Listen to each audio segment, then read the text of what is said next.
Frères et sœurs, chers amis, nous approchons du terme de ce carême. Dimanche prochain, l'Église entrera dans la Semaine Sainte par la célébration du Dimanche des Rameaux. Et je suis heureux de vous retrouver pour la 5e conférence de notre cycle consacré à la famille. Je salue également très cordialement les auditeurs de France Culture, de Radio Notre-Dame et de RCF et les téléspectateurs de KTO. Nous entendons souvent dire que la famille est une valeur refuge devant les changements rapides dans lesquels notre monde est entraîné. Chacun trouve ou souhaite trouver très naturellement auprès des siens un port d'attache où il s'équilibre et se construit. En même temps, nous savons bien que cette sorte de base arrière ne peut être refermée sur elle-même. Elle ne vit que si elle est ouverte sur le monde. Les 4 premières conférences de ce carême nous ont montré comment les richesses, mais aussi les difficultés de la vie familiale ne peuvent être pensées hors d'un réseau de relations sociales plus large. Ainsi, par exemple, le jeu des relations internes à la famille prépare tout un chacun à son engagement dans la vie sociale. Les solidarités verticales entre générations doivent être complétées par les solidarités horizontales entre les familles. Dimanche dernier, les conférenciers nous ont aussi montré comment la famille, petite Église, s'insère dans l'unique Église du Christ. La conférence de ce jour et celle que nous donnera Monseigneur Dornelas la semaine prochaine se pencheront donc sur la richesse des rapports entre famille et société. Si la famille est dans la société l'institution qui précède toutes les autres, son rôle social doit être à la fois assumé par elle-même et reconnu par le corps social. C'est ce que nous allons tenter de mieux saisir aujourd'hui avec Jacques Arène et Antoine Renard. Monsieur Jacques Arène, vous êtes psychologue et psychanalyste. En plus de votre travail clinique, vous enseignez à l'Université catholique de Lille et vous participez à de nombreux travaux de recherche, en particulier dans le département Société humaine et responsabilité éducative du Collège des Bernardins. Vous avez publié, entre autres, Y a-t-il un père à la maison en 1997 et Au secours, mes parents divorcent en 2003. Vous nous dévoilerez comment la psychanalyse perçoit et explicite l'ouverture des relations familiales au grand vent du monde. Monsieur Antoine Renard, vous présidez actuellement la Confédération nationale des 350 associations familiales catholiques réparties dans toute la France. Ces associations proposent un cadre d'engagement et d'entraide à tous ceux qui veulent agir dans la société au service de la famille, à la lumière de l'enseignement de l'Église catholique. Vous nous entretiendrez précisément sur les enjeux profonds d'une politique familiale et sur les fondements d'une coopération entre famille et société. Comme les dimanches précédents, cette conférence sera suivie d'un temps de questions aux intervenants. Les auditeurs présents dans la cathédrale savent bien maintenant qu'ils peuvent écrire leurs questions sur les papiers qui leur sont remis par les équipes d'accueil. Messieurs, je vous remercie beaucoup de votre présence et je vous laisse à présent la parole.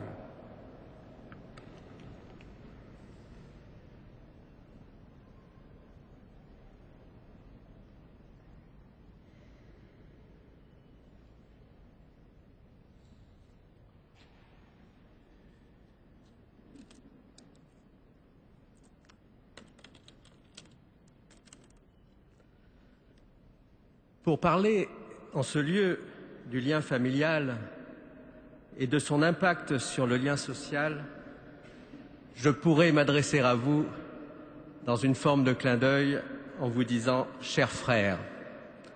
J'aimerais ainsi sonder de nouveau ce terme de frère, terme étonnant alliant les vertus républicaines à ce qui nous reste de l'héritage chrétien.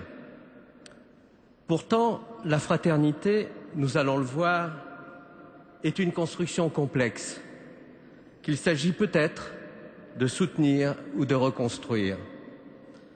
Nous allons donc ausculter le creuset familial qui permet d'édifier dans sa chair vivante le fait fraternel assez abstrait qui fait pourtant tenir les êtres humains ensemble. Commençons donc par positionner la famille et par dire la manière ambivalente dont elle est perçue aujourd'hui. Ce sera mon premier point. Dans un second temps, je cernerai un danger de la famille contemporaine, qui serait le repli sur ses vertus privées.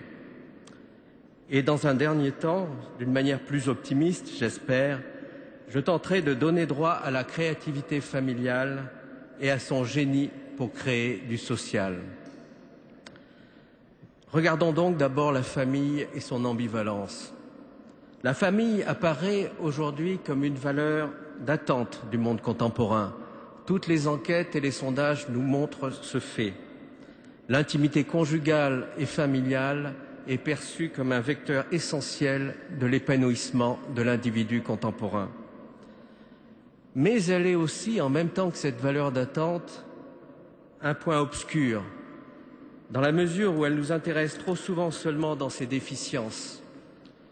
Notre société se méfie des familles pathogènes, elle songe à sanctionner les parents démissionnaires, elle semble moins qu'avant donner droit au versant positif de l'espace familial.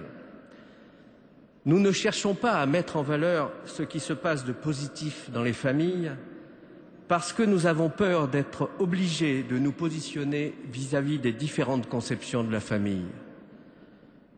La diversité des modèles éducatifs et les réels problèmes que cela pose nous amènent par ailleurs à nous méfier des autres adultes et de la manière dont ils éduquent leurs enfants. Nous n'osons plus alors revenir à une forme de bon sens pour nous pencher sereinement sur les ressources de la créativité familiale. Cette créativité pourrait pourtant être le dénominateur commun de bien des conceptions de la famille dans notre culture hétérogène. Elle serait ainsi un point de départ reconnu par beaucoup d'entre nous pour tenter de refonder le lien social. Ce qui se joue dans la famille introduit à ce que Freud appelait la culture, c'est-à-dire ce dispositif complexe et fragile qui permet aux hommes de tenir entre eux. L'autorité parentale, par exemple, n'est pas seulement une prérogative éducative des parents. Elle est inscrite dans le Code civil justement parce qu'elle permet de lier ce qui se passe à l'intérieur de la famille et des nécessités sociales. Avant d'imaginer plus avant ce qu'est la créativité familiale et ses capacités d'ouverture au social, explorons la tentation inverse de la famille contemporaine, qui tient à sa privatisation, voire à son repli sur soi. Ce sera donc le second point de mon intervention. Freud soutenait qu'il existe chez les parents une propension à attribuer à l'enfant toutes les perfections et à cacher et à oublier tous ses défauts. Sa Majesté le bébé, disait-il. L'enfant merveilleux, celui qui accomplira nos rêves inaccomplis, ces rêves que nous avons depuis longtemps abandonnés et qui sont les rêves de notre enfance. Les parents ont toujours cherché, en quelque manière, à se prolonger à travers leurs enfants. Mais le narcissisme parental devient envahissant en notre époque de l'enfant désiré et de l'enfant programmé. En notre société dans laquelle la pensée du futur est défaillante, la naissance d'un enfant devient souvent la seule possibilité pour les parents d'imaginer et même d'aimer le futur. Citons ce qu'écrivait déjà le philosophe Jean Lacroix à la fin des années 40. Il n'y a plus lieu de s'enorgueillir de ses ascendants, mais de ses descendants, non pas de ce que l'on a reçu, mais de ce que l'on a créé, ou plutôt de ce que l'on est à chaque instant capable de créer et de maintenir dans l'être. Alors évidemment, dans ce cadre-là, les enfants portent beaucoup du désir de leurs parents. Cet énorme espoir porté par l'enfant se déploie souvent en opposition avec le monde extérieur perçu comme menaçant. La privatisation de la famille se prolonge dans deux directions. La première direction serait la nucléarisation de la famille, la restriction de la famille à la cellule des parents et des enfants. Et la seconde direction serait celle d'une méfiance envers les autres institutions. Certaines familles dites nucléaires vivent dans une réelle autarcie, les relations étant peu vivaces avec les ascendants et les collatéraux. La relation avec la famille élargie devient donc plus élastique et disparate. La parenté traditionnelle, qui était enserrante, qui était parfois même prescriptive, constituait une enveloppe invisible autour des personnes. L'enveloppe du groupe familial élargi se fait aujourd'hui beaucoup plus lâche. En bref, nous sommes plus libres et nous sommes aussi plus isolés. Moins enserrés dans les contraintes, mais aussi dans la contenance de la parenté traditionnelle, le sujet contemporain ne veut pas être enfermé dans les coordonnées familiales, mais aime quand même sa famille. Le lien est devenu liquide, selon la belle formule du sociologue Zygmunt Bauman. La sociabilité amicale remplace, pour partie, la contenance de la grande famille d'autrefois, tout en représentant la caractéristique d'une grande inégalité entre les personnes. Certains sont doués pour se faire des amis, d'autres restent sur le bord du chemin. Les parents se veulent créateurs exclusifs de l'éducation de leurs enfants et se méfient d'une transmission trop explicite de la part des générations précédentes. Ils souhaitent des grands-parents, mais il faut que ceux-ci demeurent à leur place. L'étayage que la famille étendue apporte à l'éducation de l'enfant est désiré, mais il est fortement encadré. La deuxième direction de cette privatisation contemporaine concerne le rapport aux institutions, qui devient très tendu et douloureux aujourd'hui. La famille fut longtemps considérée elle-même comme une institution, articulant les niveaux intimes et sociaux. L'utilisation de slogans familialistes, on songe à la devise « Travail, famille, patrie » d'un régime honni, a rendu suspecte la conception de la famille comme institution. Pourtant, la famille est toujours une institution, mais elle est devenue une institution implicite. Cette institution paradoxale, qu'il ne veut plus s'appeler comme telle, détient une position ambivalente donc avec les autres institutions. L'attente vis-à-vis des institutions extérieures est forte. On demande à celles-ci de remplacer la contenance de la famille élargie. Mais en même temps, les parents se méfient de leur empiètement des autres institutions sur leur liberté. Nous attendons beaucoup, par exemple, de l'école, comme lieu d'apprentissage des savoirs, mais aussi pour aider à l'éducation. Mais elle fait l'objet d'une grande méfiance et nous la suspectons de ne pas reconnaître l'originalité de nos rejetons. Notre culture de la valeur individu a du mal à s'effacer devant l'intérêt collectif et les contraintes institutionnelles nous paraissent exorbitantes.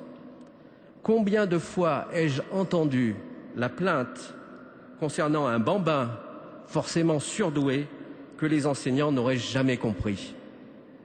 Sa Majesté le bébé, Sa Majesté l'enfant ou l'adolescent doivent être constamment reçus dans leur singularité exceptionnelle.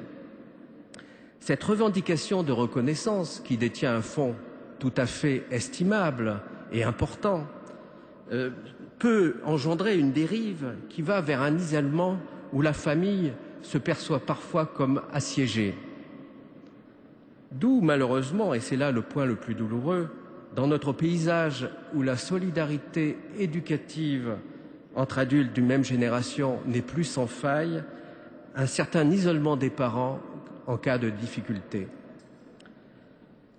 Nous avons donc à remettre en valeur cette institution qu'est la famille, et donc là j'aborde un point plus positif et plus espérant, dans le sens sur lequel nous pouvons tous nous mettre d'accord aujourd'hui. La famille contribue à créer ce lien nécessaire entre les deux niveaux de l'intime et du social. J'aborde donc ici la dernière étape de ma réflexion. La famille est d'abord ce groupe vivant dans lequel les individus sont reconnus personnellement.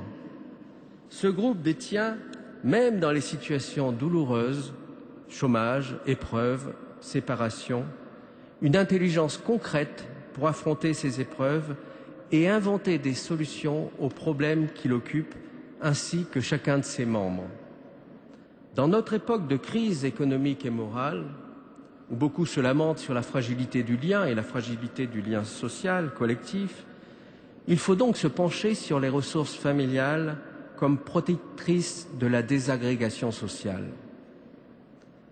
Ce génie de la famille pour créer du lien social s'appuie sur le réalisme de ce qui se passe dans les familles. La famille n'est pas un espace irénique où chacun serait accueilli tel qu'il est, sans conflit ni tension. Les conflits sont partie intégrante de la dynamique familiale, mais cette réalité prosaïque, et même brutale parfois, est dynamisante. La tension, voire la lutte, entre parents et enfants, est un moteur de la transmission. Elle va de pair avec une reconnaissance de l'autre, jusque dans ses incompétences et ses défauts. Nous savons tous que nous avons eu des parents incompétents et que nous sommes nous-mêmes des parents incompétents. Le génie de la famille est justement d'articuler la dynamique de la conflictualité avec le vœu de reconnaissance. La lutte y est transformée en reconnaissance mutuelle, affirmait Jean Lacroix.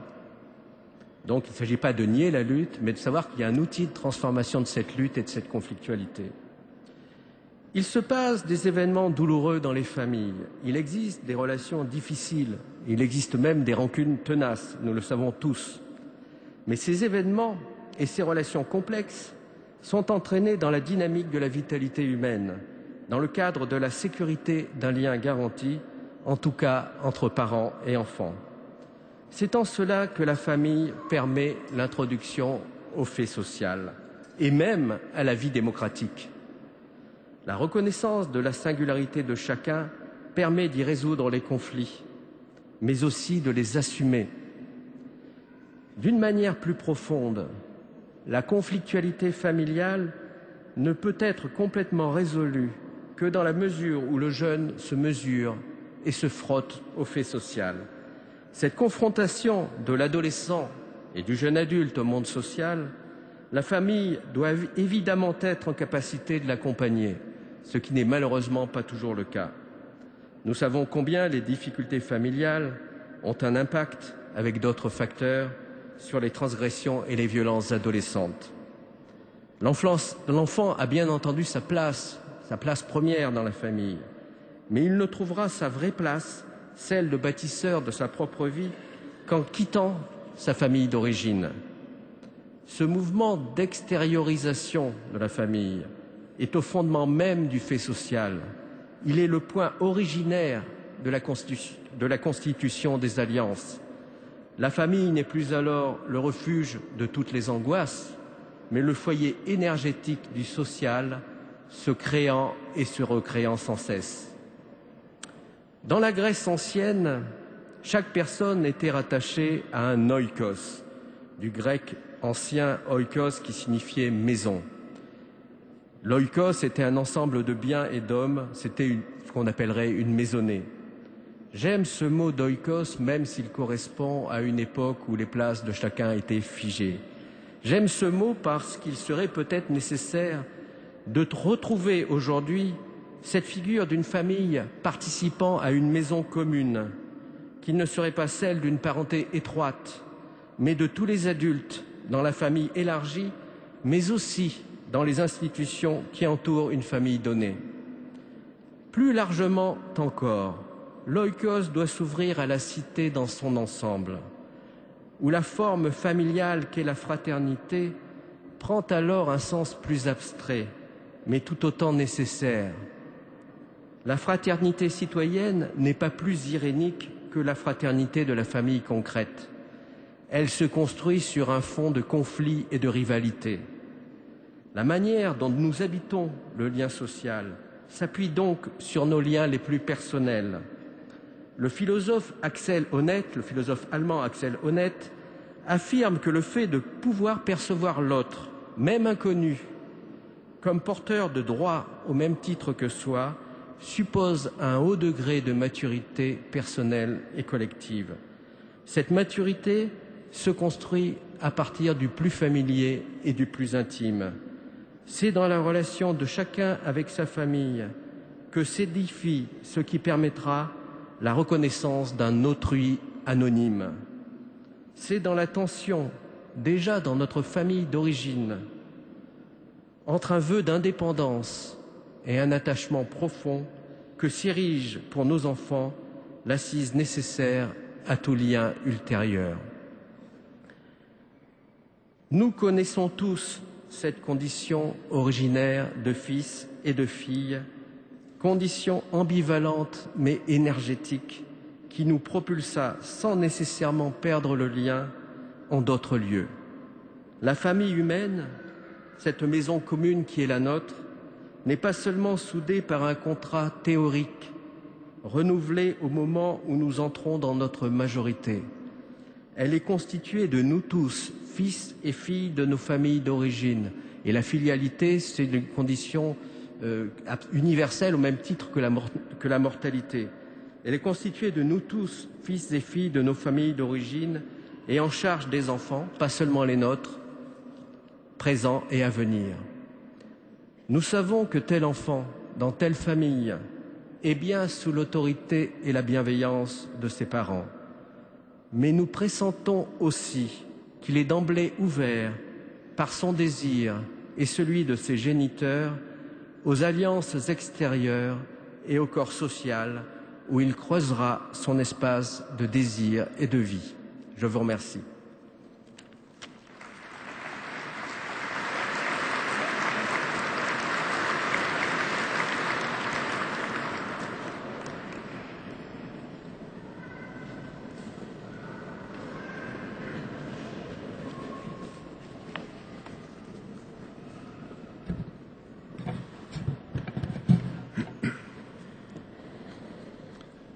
Cellule fondamentale de la société, comme l'affirme encore la Charte sociale européenne, la famille est une institution antérieure à toutes les autres formes d'organisation sociale. Lieu d'accueil de la vie, lieu des premiers pas dans la vie, elle est avec la jeunesse au centre de l'engagement de toute société pour son avenir. Premier lieu d'apprentissage de l'amour, amour que l'on ressent, que l'on reçoit puis que l'on donne. Amour qui nous apprend à vouloir et faire le bien de l'autre. La vie en famille nous enseigne la responsabilité que nous avons de celui ou celle qui nous apprivoise. Parce qu'elle est cette école de l'amour, la famille est le cœur battant de la société. Mais la famille est en crise, Benoît XVI l'a dit explicitement, et la société aussi, tout le monde le voit. Peut-on trouver des remèdes à ces maux qui créent de la souffrance et fraient nos élans personnels et collectifs? Que peut faire la société pour que les familles jouent leur rôle dans la poursuite de l'aventure humaine et apportent leur contribution au bien commun? Que peuvent faire les familles pour que la société trouve des raisons nouvelles de justifier la confiance dont leur vie a besoin? Telles sont les questions auxquelles cette réflexion va tenter de répondre en partant de l'observation de quelques faits. Tous les sondages l'attestent. La réussite de sa vie de famille est le vœu le plus cher, pas seulement des Français ou des Européens, mais de tous les jeunes, y compris dans les pays où on ne mange pas à sa faim. Ceci nous dit quelque chose de ce qui est au cœur de l'homme. Dans son aspiration légitime au bonheur, chacun y voit un avenir ouvert, une qualité de vie. Tous, nous souhaitons réussir notre vie de couple, d'abord, et accomplir parfaitement notre mission de parents ensuite. Chacun entrevoit dans la vie de famille le creuset du bonheur et un accomplissement possible. Il y consacre un investissement initial fort et en exprime des attentes tout aussi fortes. Mais, et c'est le deuxième fait, les mariages de raison ou facilités, voire arrangés entre familles ont vécu. Les liens familiaux sont désormais marqués par une valorisation du sentiment, une exigence, une quête d'authenticité et de vérité, éléments qui colorent toute la vie des familles. Cette dimension se trouve par ailleurs légitimée par les sources de tensions qui pèsent sur les personnes et les familles, particulièrement dans les périodes de crise, désormais récurrentes, où le sentiment est tellement absent et son espoir tellement frustré parce qu'il se heurte à la froideur de la logique. Chômage, avenir incertain, difficulté à éduquer les enfants, etc. Or, troisième fait, dans le même temps, l'État, progressivement contesté dans son rôle d'autorité, a été conduit à asseoir sa légitimité, certes sur la démocratie et donc l'intérêt général, mais surtout sur sa capacité à établir un État de droit. Et c'est là que commence la contradiction ou le divorce entre la famille et la société, puisque l'État ne sait pas établir un droit autrement que sur des réalités objectives. Il ne saurait le faire sur des réalités subjectives et donc évidemment pas sur le sentiment. Il ne se sent pas autorisé à intervenir dans les affaires de sentiment. Il est ainsi inexorablement conduit à reléguer les sentiments personnels, et y compris l'union des personnes, dans ce qu'il est convenu d'appeler la sphère privée. La famille n'est alors plus comprise comme cellule de base de la société, mais comme cellule tout court, sans lien structurel avec la société, dès lors qu'elle-même revendique pour sa constitution la primauté du sentiment. Enfin, quatrième fait, en tout cas pour nos pays d'Europe occidentale, l'exceptionnel développement économique des dernières décennies a produit des écarts de revenus considérables et croissants. Les pouvoirs publics ont été conduits à concentrer leur attention sur les situations de marginalisation ou d'exclusion et à mettre en œuvre une politique d'accompagnement social et d'assistance sans précédent. Dans une vision optimiste, on pourrait penser que devant la montée des revendications individuelles, l'État a d'abord fait implicitement confiance aux familles, négligeant de plus en plus de leur exprimer cette confiance. Or, faute de confiance, rien ne peut tenir. Et les familles se trouvent exposées au double risque de l'éclatement ou du repli, de l'implosion ou de l'explosion. Face à ces constats, il ne s'agit pas de restaurer un ordre ancien, mais de trouver les fondements d'une coopération renouvelée entre famille et société, et cette complicité dont l'une et l'autre ont besoin pour permettre l'épanouissement des personnes dans le cadre d'enjeux collectifs. 3 domaines apparaissent essentiels: le couple, l'éducation, la solidarité. Le couple d'abord. L'attention est sans doute aujourd'hui trop centrée sur la relation parent-enfant. Il y a urgence à s'intéresser au couple car c'est lui qui crée la famille. Les couples sans enfants sont aussi des familles. Qui dirait bien sûr que le sentiment n'est pas fondateur et essentiel à la rencontre. Mais la vie émousse les sentiments, c'est d'abord la mission de chacun de prendre soin de son couple, et sans rien perdre de l'émerveillement des premiers sentiments, l'émerveillement d'Adam, de le transformer en amour vrai et durable. C'est l'aventure de toute une vie. La vie qui est, comme disait l'abbé Pierre, un peu de temps donné à ta liberté pour apprendre à aimer. Apprendre à aimer n'est pas si simple. Le Christ lui-même nous dit « Voici mon commandement ». Ce n'était pas un petit conseil en passant. « Aimez-vous les uns les autres ».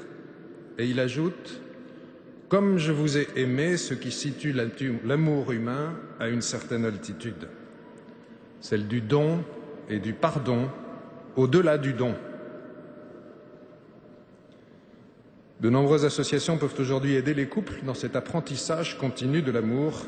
Pas plus que l'homme, il n'est bon que les couples soient seuls. Et enfin, puisqu'on nous répète qu'un couple sur 2 divorce, il serait bon que celui qui tient, l'autre, s'exprime et témoigne. Les pouvoirs publics, de leur côté, doivent d'abord accepter d'analyser objectivement les coûts pour la société des situations d'échec et de non-mariage. Coût économique, coût social, coût culturel et aussi spirituel. La double urgence de la démographie et de l'éducation doivent ensuite les conduire à conforter le mariage, en le distinguant clairement des autres formes d'union. En entretenant le flou, l'État omet les bienfaits sociaux de la famille fondée sur le mariage et finit par le réduire à un simple contrat, voire à la meilleure garantie d'un bon divorce. Faute de savoir articuler le subjectif à des dimensions objectives, il laisse à d'autres, à l'Église en particulier, le soin de reconnaître et d'accompagner des aspects plus personnels forgés par la relation nouée entre l'homme et la femme. Enfin, les pouvoirs publics devraient aider à cette découverte de la dimension sociale du mariage par la généralisation, à la suite d'initiatives existantes, d'une préparation au mariage civil. La lecture des articles du Code civil, si juste et bien rédigé soit-il, ne suffit pas à comprendre que le mariage n'est pas l'aboutissement des sentiments rendus publics et qu'on ne se marie pas parce qu'on s'aime, mais qu'on se marie pour s'aimer. Deuxième domaine de coopération, l'éducation. Les familles doivent réinvestir ce champ de responsabilité. Nous sommes les meilleurs parents de nos enfants, ayant pour eux un amour fondateur de relations. La famille est le lieu de la grammaire, un lieu où on apprend à dire « je », à dire « tu » et à dire « nous ». Rien n'est plus éducatif, au sens de la découverte de son identité personnelle et du développement de ses qualités, que de vivre dans une fratrie entre 2 parents qui s'aiment. Mais la famille ne pouvant pas tout s'est laissée déposséder, et on lui en fait grief. Aujourd'hui, les familles ne sont pas démobilisées, elles sont désemparées. Chaque famille doit se réemparer du sujet dans une pleine conscience de ses vraies capacités. Elle doit notamment choisir les autres acteurs, écoles, mouvements et autres, qui influencent le développement de leurs enfants et veiller à leur complémentarité en discernant ce qui convient à chacun. Les familles peuvent s'entraider. Le succès des chantiers éducation que proposent les AFC confirme le besoin d'écoute et de partage. 2 sujets majeurs émergent à notre époque de grande confusion où les médias surdéveloppés véhiculent tant de conceptions erronées. La liberté, qui devient un piège quand on n'a pas les moyens d'en faire bon usage, la liberté qui n'est pas de faire ce qu'on veut, mais de choisir ce à quoi on s'engage, et l'amour, l'éducation affective et sexuelle, sujet délicat parce qu'il touche à l'intime et qui ne saurait sans grave dommage être réduit à des exposés techniques. Les pouvoirs publics doivent exprimer cette primauté en favorisant l'association des parents aux actes éducatifs. Certes, il est bon qu'un ministère soit chargé de l'éducation en général, tant le problème est devenu crucial. Il est même très bon qu'il englobe enfin le thème de la jeunesse, mais il ne saurait être le domaine réservé du corps enseignant, quels que soient par ailleurs ses mérites et ses compétences. À des parents qu'on accuse volontiers d'avoir démissionné, l'État doit affirmer clairement qu'ils doivent se sentir remissionnés et que toute mission éducative confiée à quelque acteur que ce soit ne l'est qu'au nom des familles et sous leur autorité. Troisième domaine, la solidarité. Il s'agit là d'élargir la famille nucléaire à ses proches, solidarité verticale entre générations, horizontale des familles entre familles. Dans Familiaris Consortio, Jean-Paul II expliquait que la famille possède et irradie encore aujourd'hui des énergies extraordinaires, capable d'arracher l'homme à l'anonymat, de l'éveiller à la conscience de sa dignité personnelle, de le revêtir d'une profonde humanité et de l'introduire activement avec son unicité et sa singularité dans le tissu de la société.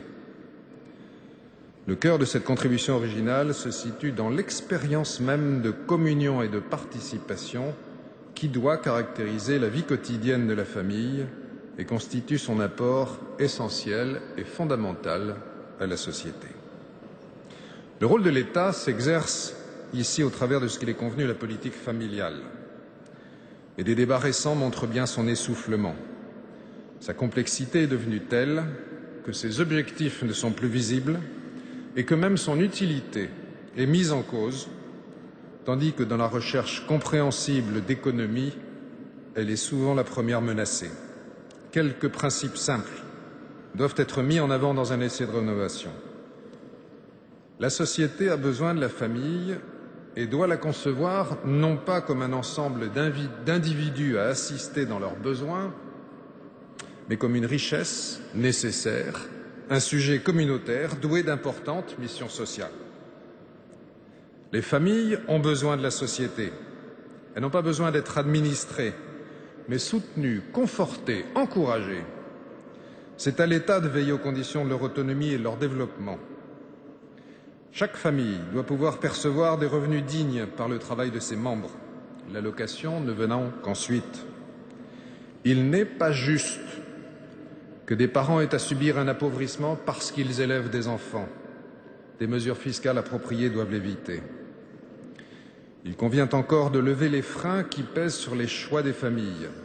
Choix d'accueillir un enfant, choix d'un établissement scolaire, choix de travailler, et de réduire la primauté du travail sur les personnes en introduisant des formes de conciliation. La politique familiale doit enfin concourir à éviter les divorces. Investir pour les familles aujourd'hui réduira les dépenses sociales de demain. Fondée sur l'amour entretenu des époux, première responsable de l'éducation des enfants, ouverte à la solidarité et à la vie, la famille est la plus précieuse des ONG. Responsable d'organiser notre vie sociale, la société peut apporter aux familles la sécurité et le soutien que mérite leur marche quotidienne dans un monde complexe et changeant, non sans danger. Pour faciliter la nécessaire réduction des contradictions et le renouveau de la confiance entre famille et société, on peut encore renforcer l'articulation de leurs actions par le biais des corps intermédiaires. De ce point de vue, notre pays est privilégié et il est utile d'y insister. Le général de Gaulle avait voulu donner un rôle institutionnel à ceux qui pourraient représenter les Français dans les deux dimensions essentielles de leur vie quotidienne, le travail et la famille. Ainsi est née, aux côtés des syndicats dits représentatifs, l'Union nationale des associations familiales, dotée par la loi d'un pouvoir institutionnel de représentation de toutes les familles et toujours consultée par le gouvernement et le Parlement sur les initiatives qui touchent la vie des familles. Dans un monde où le débat est plus ouvert et où il n'est plus suffisant d'être compétent ou pertinent pour être entendu, il devient nécessaire d'asseoir le pouvoir de parole des interlocuteurs, non plus seulement sur la garantie de la loi, mais sur une représentativité réelle, beaucoup plus vaste, attestée par les chiffres. Les associations familiales ont plus que jamais besoin du soutien effectif et réel des familles, au nom desquelles elles ont le droit et le devoir de dire ce que veulent les familles. Nous pouvons à ce sujet entendre cet appel du cardinal Antonelli, le président du Conseil pontifical pour la famille. Il faut que les familles adhèrent en masse aux associations familiales, en reprenant le souhait du pape Jean-Paul II que les familles deviennent protagonistes de la politique familiale et assument la responsabilité de transformer la société. De nombreuses échéances nous invitent à trouver les chemins d'une coopération renouvelée entre les familles et l'État, d'une confiance rétablie entre la famille et la société. Peut-être faudra-t-il de nouveaux outils, mais déjà nous pouvons porter sur ce qui existe un regard nouveau, un esprit nouveau et laisser chacune de nos vies être envahies par l'esprit d'amour pour faire de nos familles, comme le dit Jean Vanier, ce lieu de la fête et du pardon qui a vocation à la contagion. Alors, nous pourrons contribuer à bâtir la civilisation de l'amour à laquelle nous aspirons tous. Revêtir l'homme nouveau, c'est aussi le sens du carême. Je vous remercie.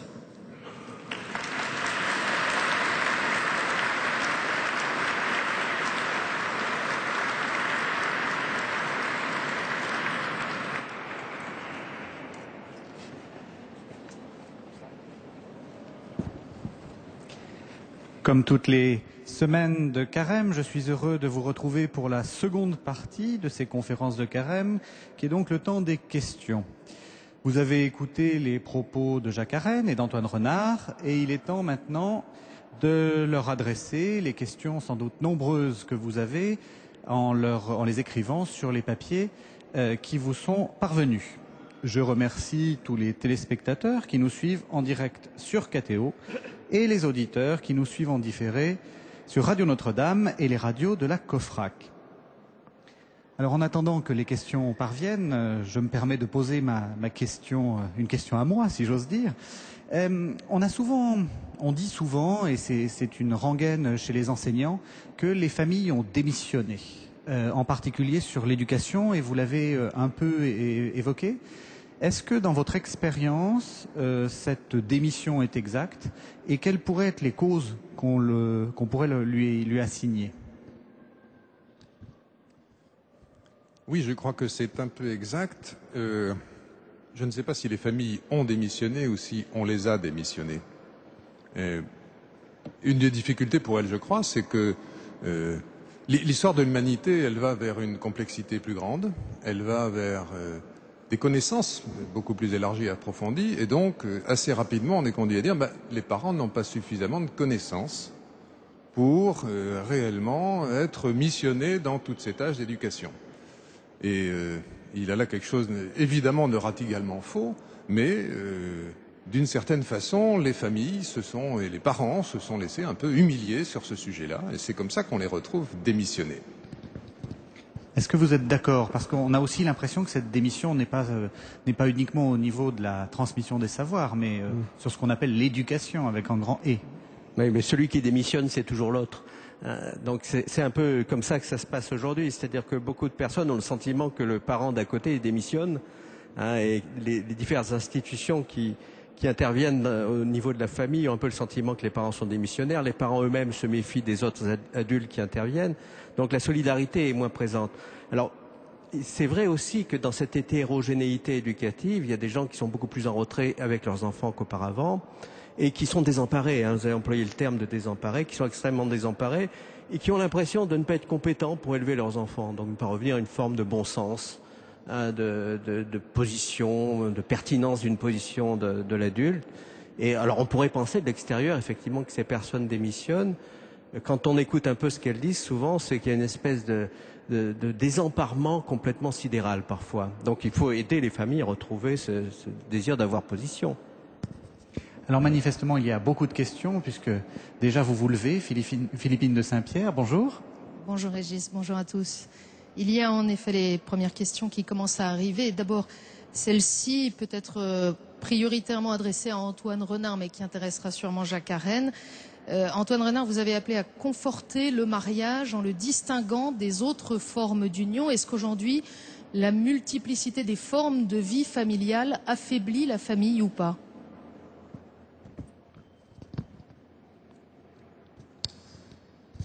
Oui, quand je parlais de distinguer les autres formes d'union, c'est naturellement distinguer du pax, distinguer du concubinage,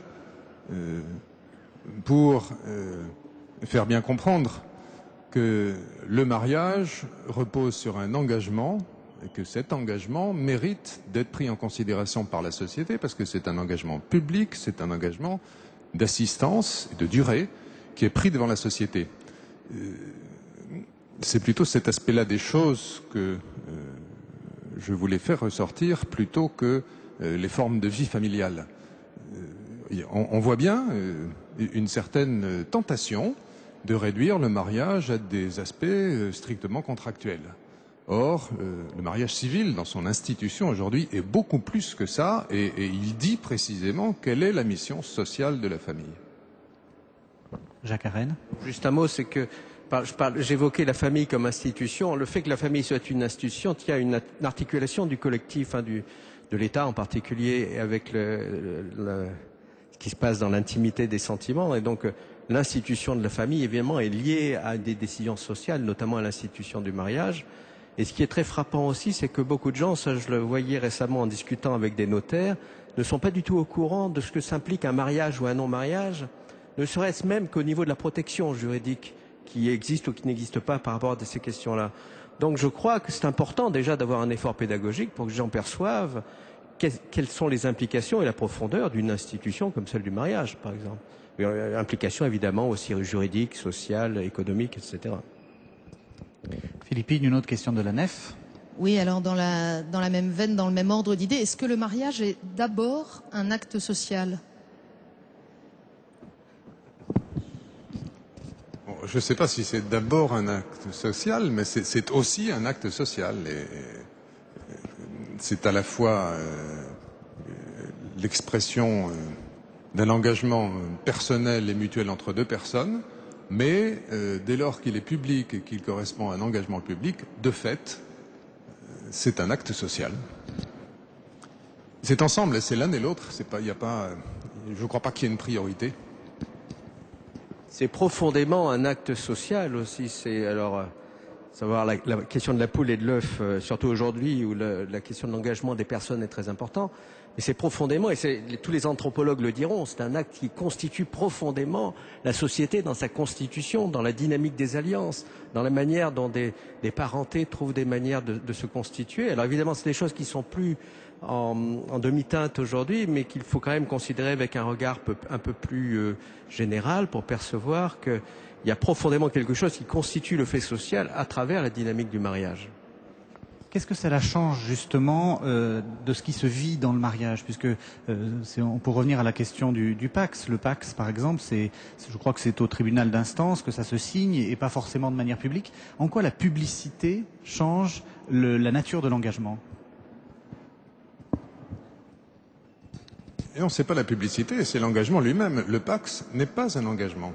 C'est un contrat purement patrimonial qui d'ailleurs ne suppose aucune durée et qui peut se défaire à l'initiative de l'un des deux partenaires, sans même qu'on soit tenu de solliciter l'avis de l'autre. Ça peut même se défaire par un simple email.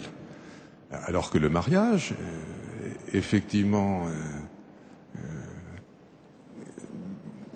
célébré en mairie, est réellement un acte d'engagement dans la durée, d'assistance, dont on ne peut pas se défaire à sa guise.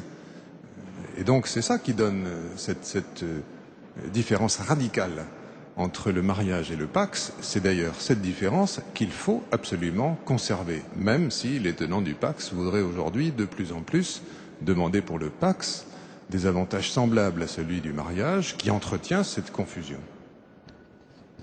On est dans une époque ambivalente, c'est-à-dire qu'à la fois même au niveau des personnes, il y a à la fois chez beaucoup un désir de ne pas trop s'engager. Donc dans le Pacs, il y a un peu cette idée de faire un engagement liquide, un engagement light, et puis en même temps quand même un engagement. Je crois que le désir d'engagement, c'est un désir très profond, anthropologiquement très profond, qui existe quand même.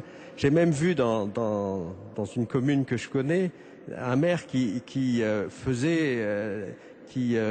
accueillait des couples qui voulaient faire des engagements de non-mariage, comme une forme de pied de nez, mais en même temps, on voyait bien que ces couples qui n'étaient pas mariés, qui voulaient s'engager devant les autres, avaient un désir d'engagement. Donc ce désir d'engagement, évidemment, fait partie de l'humanité telle qu'elle est, et puis avec toute l'ambivalence contemporaine, c'est-à-dire que même les gens qui se marient, évidemment, beaucoup d'entre eux divorcent aujourd'hui. Donc une profonde ambivalence qu'il s'agit d'accompagner, évidemment. Philippine, une vraie question et pas une non-question. On va tâcher, il y a beaucoup de questions sur la politique familiale et d'abord celle-ci, comment expliquer l'affaiblissement de la politique familiale au cours des dernières décennies, alors même qu'on constate que, comme l'a rappelé Jacques Arène, la réussite de la vie de famille est une aspiration commune et très présente parmi tous les citoyens. Alors l'État consacre encore des sommes d'argent très importantes à ce qu'il appelle la politique familiale. Simplement, il se trouve qu'au fil du temps, parce que notre politique familiale en France, elle est très ancienne, cette politique familiale, c'est compliqué parce qu'on y a fait rentrer beaucoup de composantes sociales. Comme j'ai expliqué tout à l'heure, le développement économique incroyable de notre pays a créé des situations d'écart, de marginalisation qu'il a bien fallu prendre en compte. Et, malheureusement peut-être, on a utilisé beaucoup la politique familiale pour traiter ces sujets-là, sans se rendre compte d'ailleurs que, au fond, le manque de soutien à la famille elle-même, et par conséquent l'utilité réelle d'une politique familiale, ne lui a pas permis de tenir dans la durée et a créé des besoins sociaux supplémentaires. Alors, je ne crois pas que ce soit raisonnable de dire que nous n'avons plus de politique familiale. Simplement, nous avons une politique familiale qui n'est plus lisible, dont on ne comprend plus les priorités et, par conséquent, au risque de ne même plus comprendre la nécessité. Mais c'est quand même une politique familiale que les autres pays d'Europe occidentale nous envient. Quand vous pensez, par exemple, qu'en Italie, il n'y a pas d'avantage fiscal pour fait de famille. On a quand même ça chez nous. Les Italiens parlent beaucoup de la famille, mais ils n'ont pas de réelle politique familiale. Donc je crois que c'est quand même pas très juste de dire qu'on n'en avait plus.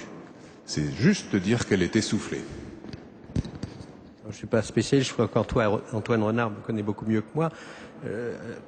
En tout cas, je ne suis pas spécialiste en termes de flux, mais ce qui est frappant aussi, c'est combien l'État et le schéma juridique contemporain s'intéresse beaucoup à la famille.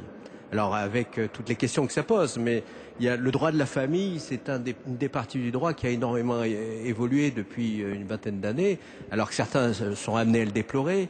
Mais il y a énormément de questions qui sont prises en charge ou suivies de près par l'État et par le législateur par rapport à la famille. Ça montre bien, dans toute sa complexité, parce qu'on sent bien dans les débats qu'on a qu'il y a une complexité et même des inquiétudes par rapport à tout ça, que l'État s'intéresse à la famille. Le problème, étant donné la diversité de ce qui se passe et la demande qui correspond bien à la même demande que dans les pays anglo-saxons, que notamment le fait législatif suive l'évolution de ce qui se passe dans la société, l'évolution des mœurs, ça rend une situation très difficile à gérer pour l'État, à avoir un point de vue qui soit juste pour tout le monde, dans la mesure où on demande beaucoup aux droits de suivre.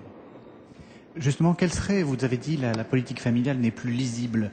Alors sans prétendre donner des conseils aux législateurs, mais quels seraient les quelques points qui permettraient d'accroître cette lisibilité, pardon. Vous savez, je crois que c'est vraiment les 3 points que j'ai proposés, trois sujets qui sont une coopération entre les familles et la société, sur lesquels la société est étonnamment silencieuse. C'est en effet cette histoire de mariage, c'est une affaire qui concerne l'État et on voudrait l'entendre sur ces sujets. D'ailleurs, on ne cesse d'interpeller les ministres successifs, quand il y en a, parce qu'il arrive même qu'il n'y en ait pas, de la famille, sur un sujet comme celui-là, et en particulier la préparation au mariage civil. Tout ça, c'est pas forcément des mesures qui coûtent très cher, mais ce sont des signaux donnés à la société que la société, ses dirigeants, ceux qui ont la responsabilité de conduire le cadre de notre aventure humaine ultérieure, que cela accorde de l'importance à la famille. Le deuxième, c'est évidemment l'activité prioritaire des familles, qui est l'éducation, faire grandir chaque jeune. La société doit dire que c'est très important, qu'elle-même y trouve son compte, etc. Et sans que pour autant ce soit des choses étonnamment chères et onéreuses, etc. Et puis il y a l'ensemble des mesures de type économique sur lesquelles il faut donner de la clarté. Peut-être on se souvient de l'épopée de la carte famille nombreuse qui a révélé à quel point les plus hautes autorités de l'État ne savaient plus de quoi on parlait quand on parlait de politique familiale. Et donc, vous voyez, quelque chose d'un peu ennuyeux quand même, c'est que On a créé le Haut Conseil de la famille pour réfléchir justement à cette politique familiale qui est en train de faire l'inventaire de toutes les mesures qui existent. Mais quand on pose la question de savoir si notre politique familiale est préventive à l'égard des situations de rupture ou d'échec, eh bien c'est un espèce de tabou. Jacques Arène, si je vous nommais ministre de la Famille, quelle serait la première mesure que vous prendriez pour vider votre cabinet de consultation? Je pense qu'effectivement, au niveau prévention, alors c'est un peu compliqué parce que c'est des sujets qui sont souvent assez idéologiques et donc avec des prises de position très passionnées. Mais je pense par exemple, effectivement, cette question de la préparation au mariage civil, imaginez même d'une manière très sereine en consultant un certain nombre d'associations, de voir comment aider les personnes à percevoir un certain nombre de questions qui peuvent se poser dans la vie familiale, des questions toutes simples, de l'ordre du conflit par exemple, comment gérer les conflits, comment aborder les crises, etc. Je crois que c'est des choses qui sont pas mal abordées et faites notamment dans le monde chrétien. Par exemple, il y a pas mal d'associations qui accompagnent les couples. Je crois que ça existe dans la société dans son ensemble, ça existe, mais peut-être ça demanderait à être plus réfléchi. Alors ceci dit, dès qu'on aborde ces questions-là, comme vous veniez de le dire, on considère, ça devient absolument tabou parce qu'on considère qu'on met en avant une conception de la famille.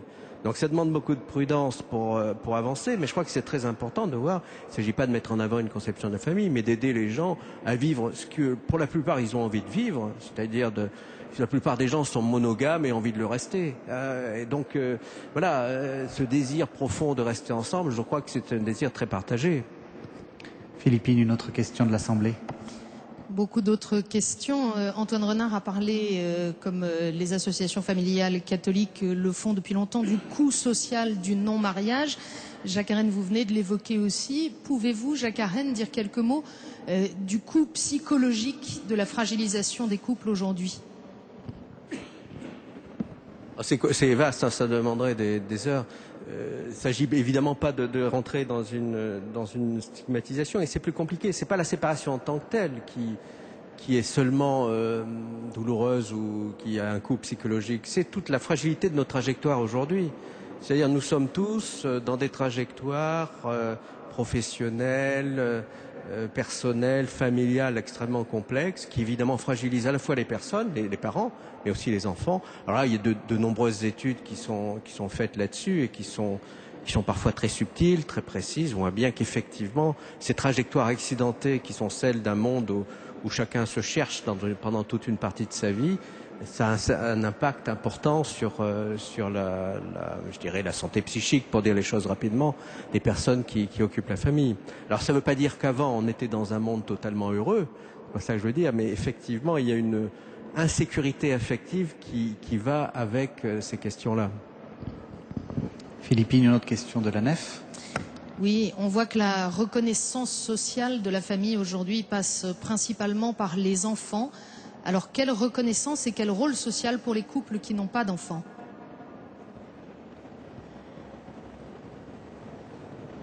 Il va falloir que l'un d'entre vous réponde.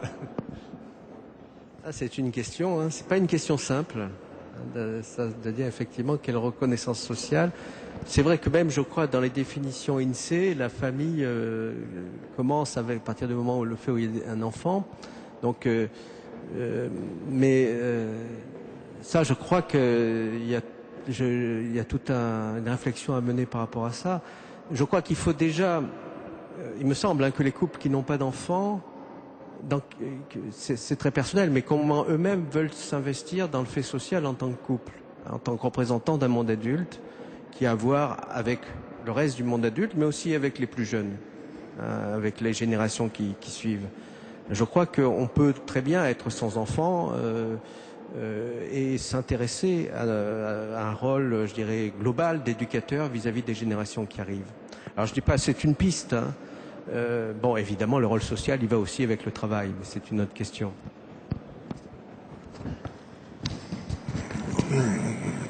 Notre difficulté à répondre souligne la pertinence de la question, évidemment. Je crois qu'on a tous tellement conscience que des couples sans enfants sont des couples qui vivent une certaine souffrance on hésite à dire quelque chose sur le sujet. Et la société est pareille. Et donc, certainement, vous avez raison, il y a un manque de reconnaissance sociale, des familles réduites à un couple de parents. C'est d'ailleurs probablement, malheureusement, un des effets de la non-compréhension du mariage institution comme fondateur d'une entité qui ne se réduit pas à une juxtaposition d'individus. Philippine. Oui, alors peut-être pour aider à situer la réflexion de chacun, cette question, le mariage est-il uniquement en crise en France, en Europe occidentale, ou l'est-il partout dans le monde?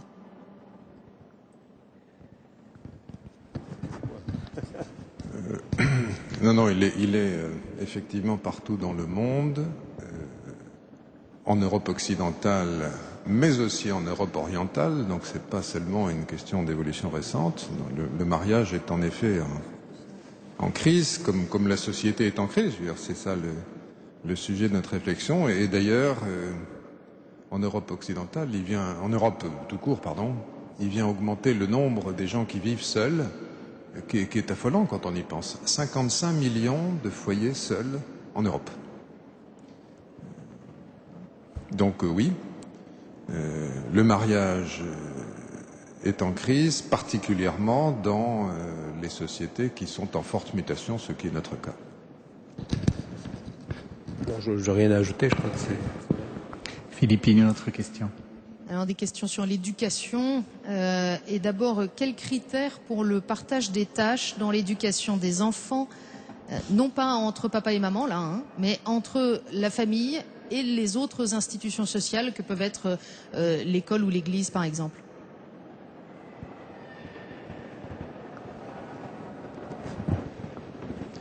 Je pense qu'effectivement, c'est un peu complexe. C'est-à-dire que il faut tenir compte de la réalité. Je pense qu'il faut toujours tenir compte de la réalité. C'est-à-dire qu'il y a une réalité qui est importante, c'est qu'il y a beaucoup de familles, pas toutes, mais un certain nombre de familles qui ont du mal par rapport à la position qu'ils ont vis-à-vis de leurs enfants et qui donc attendent de l'école, par exemple, d'être partie prenante de la structuration en termes d'autorité, même de civilité des enfants.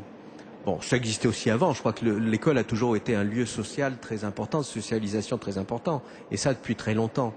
Mais peut-être que, effectivement, de cette réalité un peu complexe, il faut y donner droit. Le problème, c'est que comme on est dans des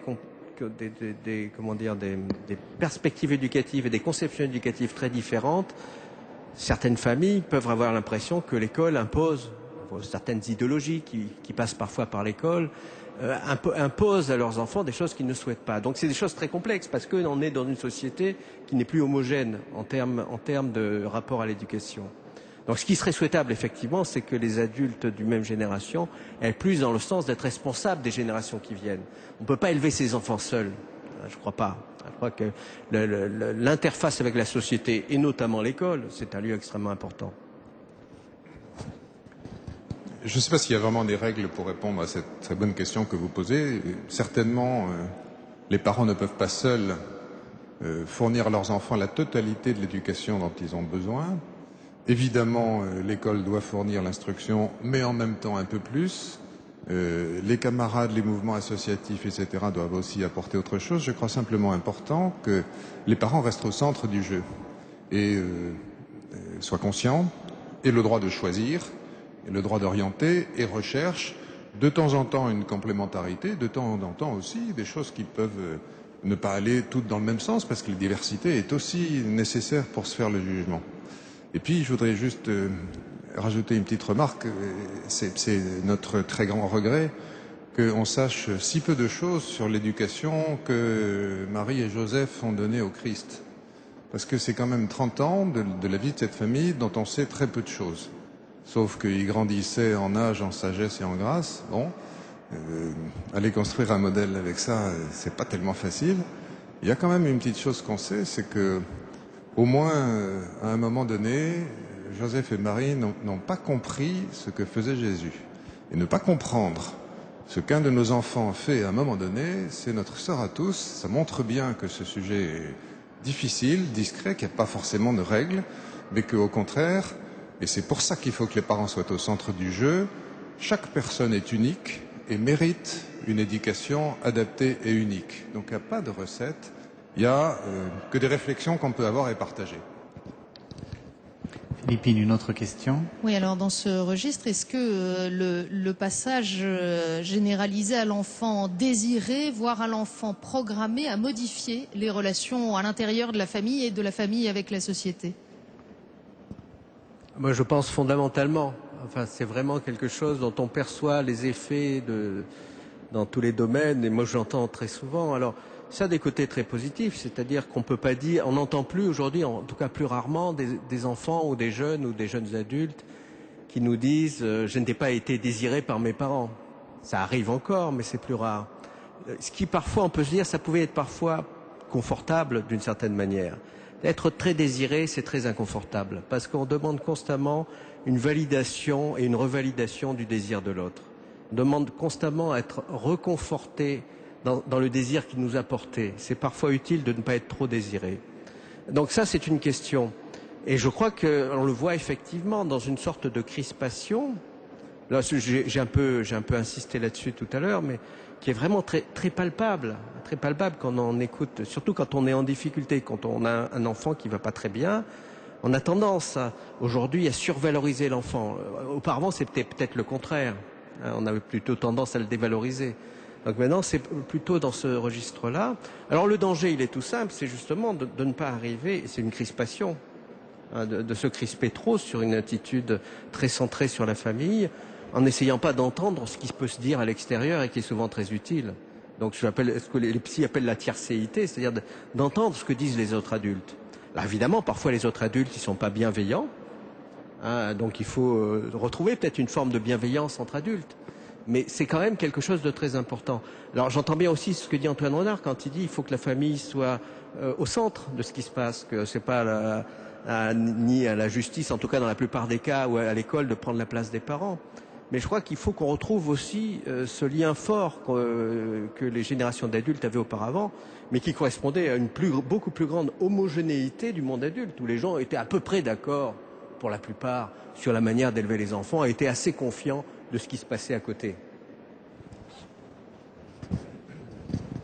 Moi, je crois que dans tout ça, l'enfant, il a surtout envie de se savoir aimer.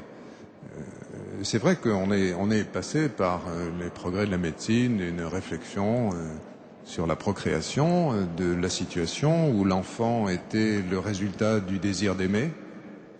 Il est maintenant le résultat du désir d'enfant.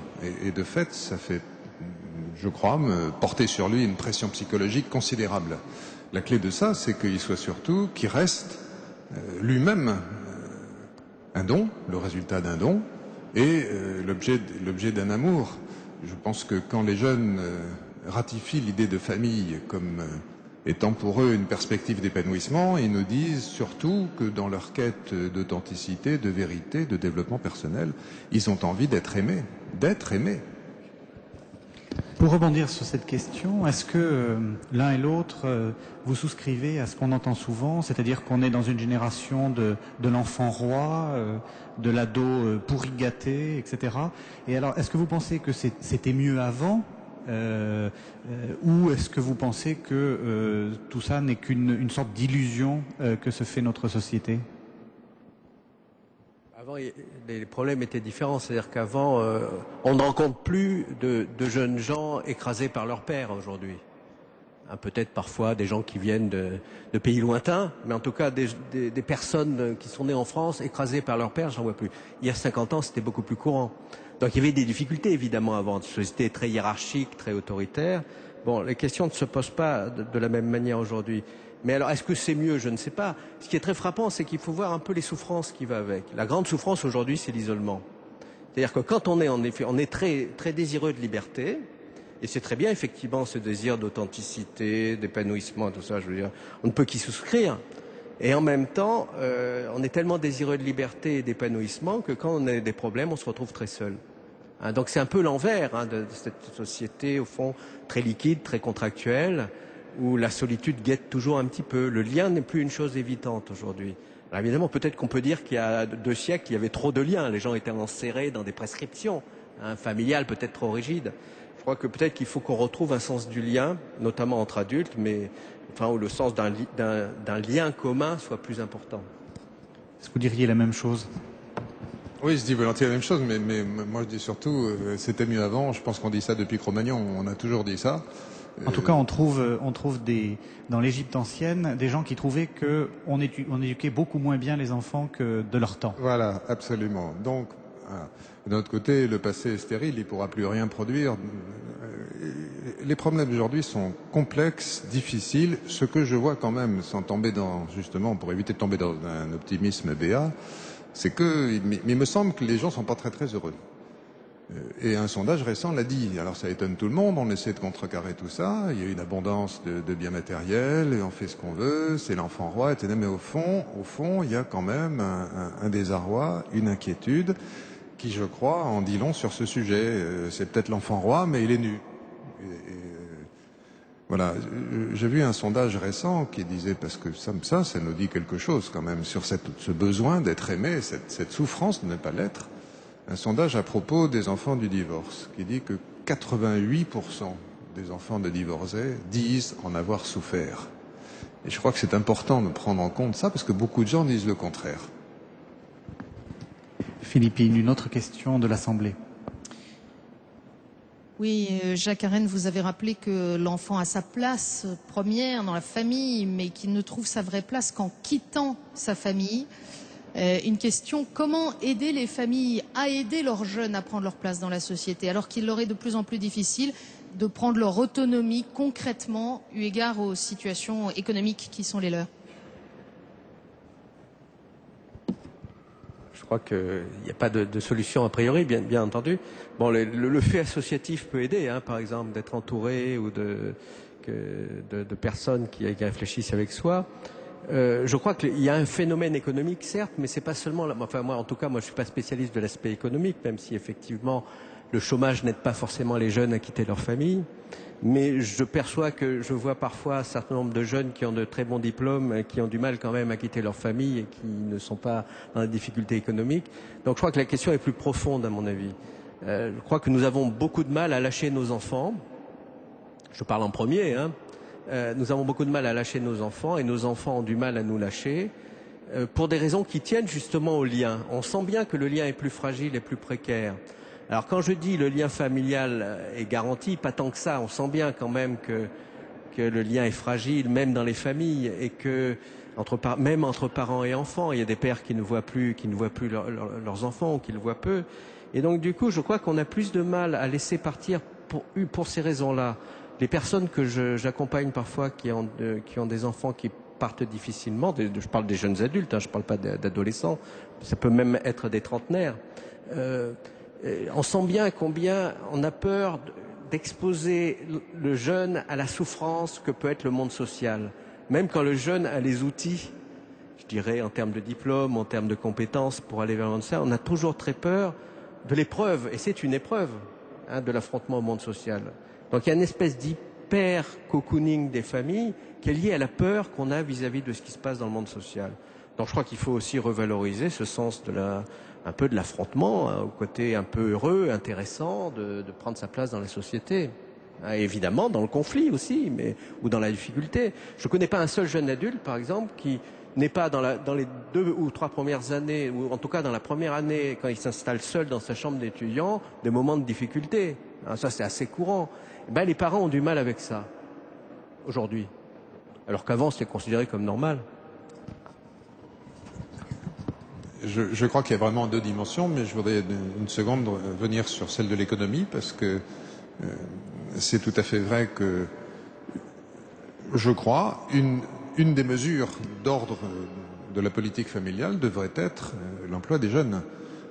Le retard à la nuptialité est un grand dommage pour toute la société. À l'instant même, les pays d'Europe occidentale, de l'Union européenne, sont en train d'en prendre conscience, puisque vous savez que l'Europe est aujourd'hui dans un espèce d'hiver démographique. Il y a aujourd'hui, dans certains pays, comme par exemple la Hongrie, un taux de fertilité de 1,3, alors qu'il faut plus de 2 pour renouveler les générations. Et la moyenne en Europe est de 1,5. cet hiver démographique fait prendre conscience aux dirigeants qu'il est urgent de lutter tous ensemble pour favoriser l'emploi des jeunes parce que, évidemment, la maternité est limitée dans le temps. Et donc, plus les jeunes se marient tard, moins ils auront d'enfants. Donc, il y a un aspect économique réel. L'autre, je crois que c'est une affaire, en effet, d'éducation. Nous sommes dans un monde où le zapping, où l'immensité des possibles qui nous sont offerts fait que chacun cherche plutôt à se préserver qu'à s'engager. Et c'est bien l'objet de l'éducation, par la famille, par l'école et par la société, qui permettra de franchir ce handicap qui fait que, en effet, le confort d'une vie qui dure, où on ne risque rien, apparaît comme une solution plus raisonnable que le risque de la famille, malgré tout ce qu'on peut en dire de très beau. Alors nous nous acheminons vers la fin de cette séance de questions. Peut-être encore une ou deux questions? Alors d'abord, une question très pratique pour Antoine Renard. Vous avez évoqué les chantiers éducation. De quoi s'agit-il?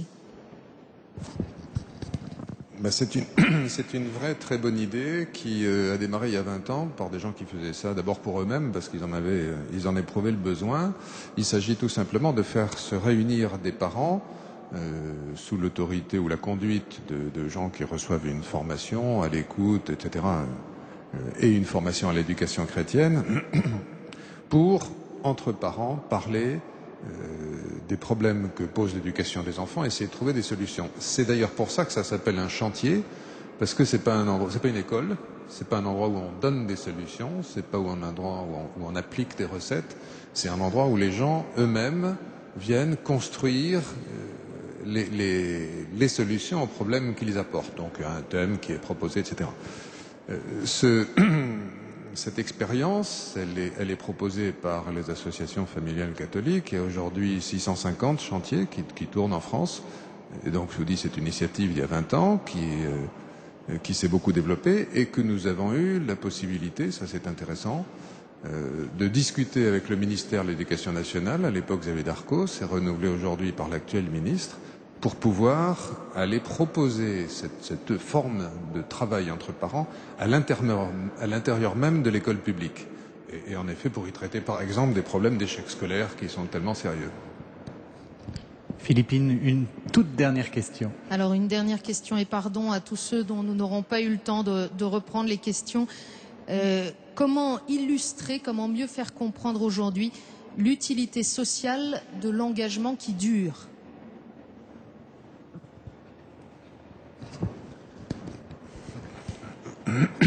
Je crois que nous sommes en effet dans un monde complexe, de plus en plus complexe, très intelligent, très réfléchi, etc. Et sur un certain nombre de réalités, je ne crois plus que ce soit par des idées ou par des débats d'idées que nous pouvons convaincre, c'est simplement par le concret et la vérité, et c'est donc la force du témoignage. Je pense que les chrétiens particulièrement vont dans les années à venir être appelés à témoigner directement, même si c'est pas très facile, de la joie féconde de leur mariage réussi et heureux. Ils sont suffisamment nombreux pour ça, il faut qu'ils s'y entraident, mais je crois que c'est en montrant les faits, plus qu'en développant des idées, qu'il y aura un renouveau et un intérêt. Jacques Rennes, vous êtes d'accord? Oui, je pense que la plupart des gens, des jeunes qui s'engagent, ont envie de le faire pour la vie.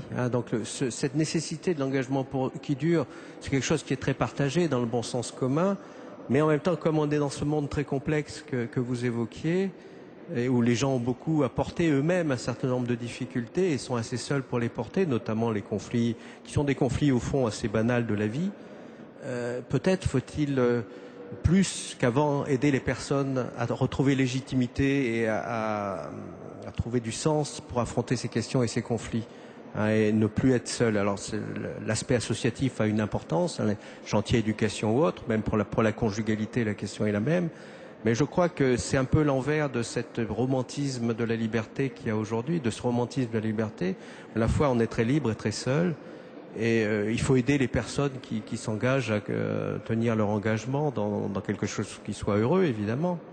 Et ça, d'autant plus que maintenant c'est long un engagement pour la vie, ça dure beaucoup plus longtemps qu'auparavant. Peut-être que vous faites des choses. Moi, je voulais Qu'est-ce que vous proposez? Oui, on va justement faire des choses. C'est encore un petit peu... Justement, fort de cette expérience des chantiers éducation, on voudrait peut-être maintenant faire des chantiers conjugalité. Et on est en train de travailler à une façon de le faire à partir la pièce du pape Jean-Paul II qui s'appelle La boutique de l'orfèvre et qui montre 3 situations de couple desquelles il y a énormément d'enseignements à tirer. Mais ce qu'on disait sur le bonheur et de vivre ensemble, je voudrais vous raconter ce que j'ai lu il n'y a pas très longtemps d'une interview d'un vieux monsieur qui était canadien, qui était un centenaire, mais encore très clair d'esprit, et qui avait été marié 70 ans. Et puis il était veuf. Et comme cet homme était sympathique, chaleureux, plutôt drôle, le journaliste n'a pas résisté à lui demander, mais enfin, quand même, en 70 ans, vous avez jamais été tenté de la tromper? Et l'homme a répondu, la tuer, oui, la tromper, jamais. Ça en dit long. Eh bien, c'est sur cette histoire que nous terminons notre séance. Donc, je remercie nos 2 intervenants, Monsieur Renard et Monsieur Arène, d'avoir bien voulu apporter leur lumière à nos interrogations. Je vous remercie tous de vos questions et je remercie également les bénévoles de la cathédrale qui les ont apportées jusqu'à Philippine de Saint-Pierre qui était au premier rang. Je remercie les téléspectateurs de KTO et les auditeurs de Radio Notre-Dame pour leur fidélité. Nous nous retrouvons dimanche prochain, dimanche des Rameaux, pour la dernière conférence de Carême, comme l'a dit le cardinal archevêque, et nous entendrons l'archevêque de Rennes, Monseigneur Pierre d'Ornelas, qui conclura cette réflexion sur la famille par une question « Famille et société, un jeu de miroir ?» point d'interrogation. Je convie toutes les personnes présentes dans la cathédrale et tous les téléspectateurs de KTO qui nous suivent en direct à rester avec nous pour les vêpres à 18h, qui seront suivis par la messe du 5e dimanche de Carême, le dimanche de la résurrection de Lazare, présidé par le cardinal archevêque de Paris. Merci à tous.